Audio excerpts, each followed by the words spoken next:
get you, this stuff's not easy for me to do. But if it's easy for you and you know what you're doing, then congratulations, because you've put in a lot of work. Now, you know what my channel's about when I sit like this with a guitar, vertical, or if I'm sitting horizontal. If I'm sitting, I'm normally giving you a lesson, because I want to share my knowledge with you, because I do believe if you have knowledge, you will learn to play your instrument a lot faster. Yes, it'll take a huge amount of effort, of sustained, repetitive routine for you to reach the fluency of these young and not so young super shredders that we see online. But I need to explain to you what you're doing, because it's going to get you to your goal faster. So if you didn't know what I was doing, then pay attention. And if you do, or if you are able to do it, but you don't know what you're doing, then you should pay attention as well, because I'm going to give you a simple, basic explanation of what's going on. So firstly, all I was doing was playing the 12th fret on the A string. I'm playing an A triad, a C, and an E. Now note the fingering. Depress on the root of the A, skip 2 frets, depress, skip 3 frets, depress, and then you've got the perfect fifth interval. Now I've got lessons on intervals and triads. 3 notes are known as a triad. I'm playing a triad on one string, I'm playing an A minor triad. If I wanted to play a major triad, I would skip 3 frets, play the C sharp, skip 2 frets, and play the E, the perfect fifth. So you've got root, major, third, perfect fifth. And I've got A major. Likewise, here's B minor. Here's E minor. Simple as that. If I went like this from a G to an E to a C, I started on a G, which C, E, and G is C major, if you know your triads. If you don't, go write these things down using the formula root, major, third, perfect fifth, or C minor. The root is C, flat 3, 5, the G note. Now, you can write all these, notate for every single chord, because as you get to know the fretboard, it will help you get to know the fretboard as well. But note that I started on the G note, then I went to the E flat, and then I went to the C. I was playing C minor, but because I started on G, I'm playing the third inversion of the triad, okay? Or if I start at C, E flat, G, then I'm playing C minor. If I go G, E flat, C, then I'm playing the third inversion. That's a triad. It's a chord. A triad is a chord. And if you wanted to play a seventh, you put 4 notes in it. So if I'm playing A, the note below it is referred to the A flat. Below it is referred to as the raised seventh. But if I played the A flat in the next octave, that's the major 7th interval, the note below the root, the A, okay? This is the basic theory. Now I've got lessons on all these things on my channel, playing a chord on one string, triads, super shredding. Okay, so what you got to do is go through a massive amount of sustained effort to practice the technical expertise of... So you're practicing string skipping there, and you're also practicing stretching your fretting hand out. Now, if you're new to this, take it really slowly, because if you tear a ligament or tendon in your wrist here, you can get carpal tunnel, and you won't be playing guitar for anything up to 12 months if you're lucky.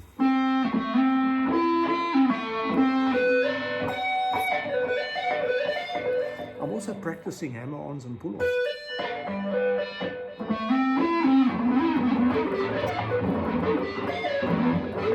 I'm skipping 2 strings. So you want to go really slowly until you get it down. Now, I haven't been doing it this long, but it's taken me a few years to figure out what these guys were doing. So this is the secret sauce. So you know what your triads are, and you get to know your fretboard, you get your technique down.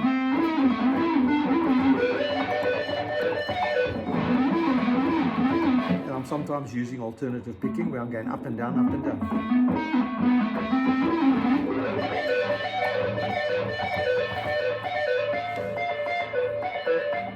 That's legato. It's just hammer-ons and pull-on. It's not a bad idea to practice like that. And do it this is to dampen the noise. Because when I turn the volume up, you'll know what I mean. Certainly the guy at the other side of the hedge will. it's a good one because it really strengthens your fretting. Okay, and if I went like this,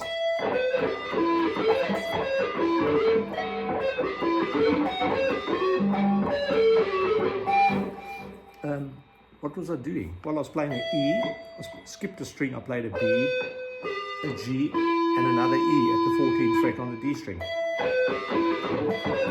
I was playing an E minor. E, G, and B is E minor triad. So I'm just giving you some ideas here. And honestly, I couldn't do this 2 months ago. My hand just couldn't get these stretches, but I encourage you to get used to it.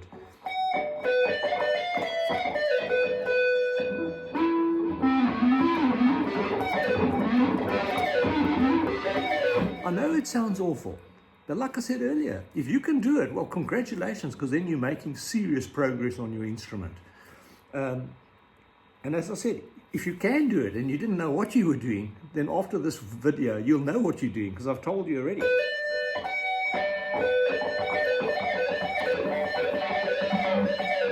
A lot of the stuff is accredited to the late Alan Holdsworth. The gentleman must have been 50 years ahead of his time to even think of his concepts. I love this one where you just play minor third intervals, but you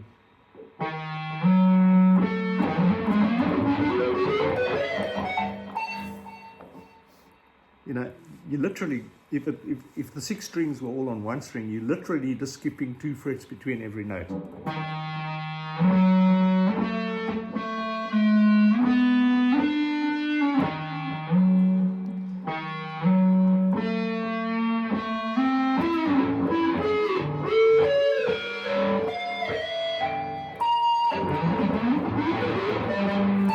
That's what you're aiming to do anyway. I'll start here at the E. Then I'm going to go up 1, back 1, up 1.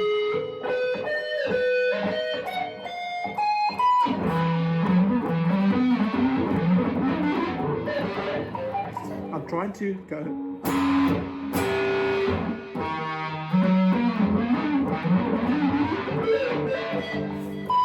If you didn't realize what I was trying to do, I'm not that good at it. Okay, so you've got the starting points on E, D, and B, and then A, G, and B, and E.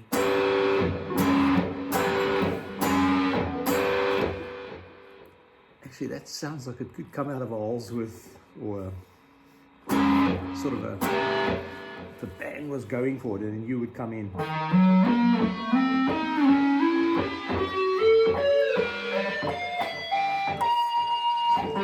Sort of an Alfred Hitchcock sort of music style.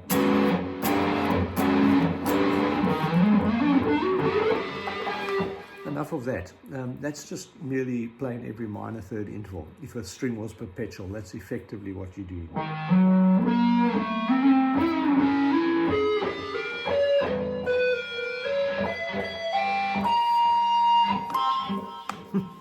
Okay, enough of that. But focus on your A minor.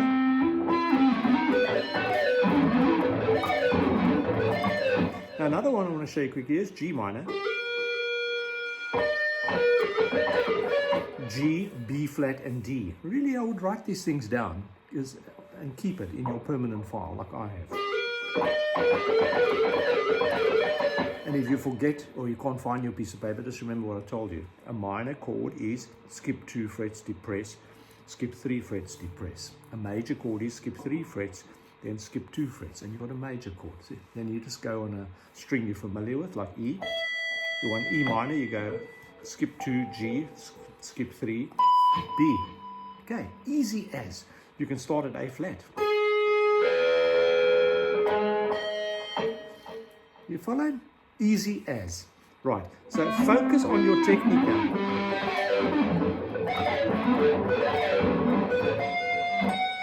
Now, on that G minor,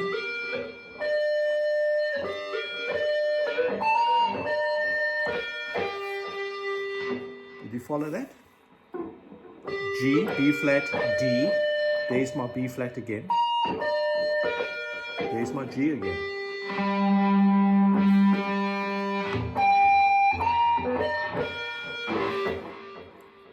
Hopefully you're with me on this. Use this information like I did with the E earlier. E, B, G, E. F sharp to an E is a ninth, 2 frets higher.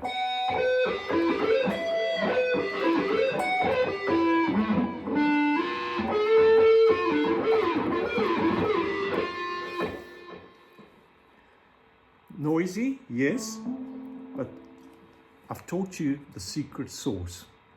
If you keep at this, you youngsters and you older guys, you've got more time than the youngsters probably.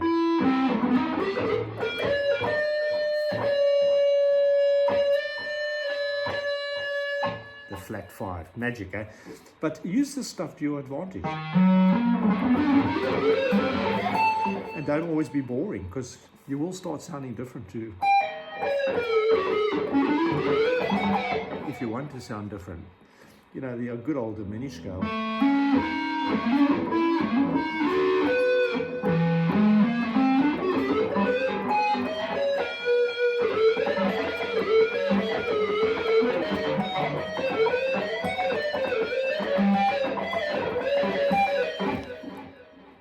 We're starting with that winding up of the clock again, aren't we?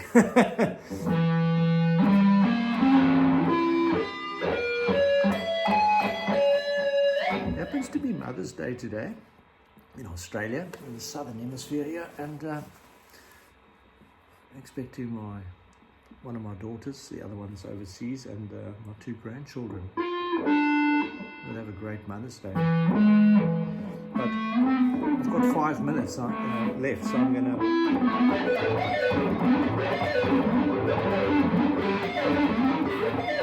And then I'm just going to continue.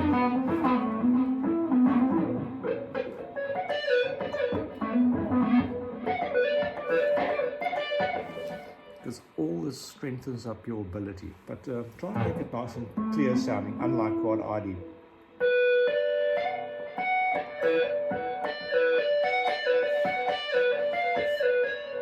Focus on that. But if you're at this level, you know what I'm talking about. I'm just jacking around now.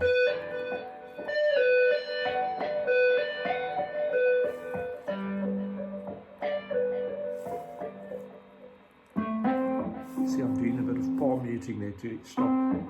Because, you know, if I played louder and I had lots of noise, lots more noise, the guy on the other side of that 6 meter hedge will know about it.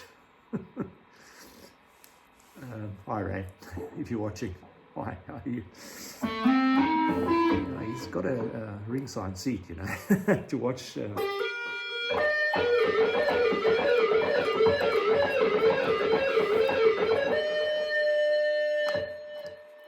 Enjoy your life, have fun.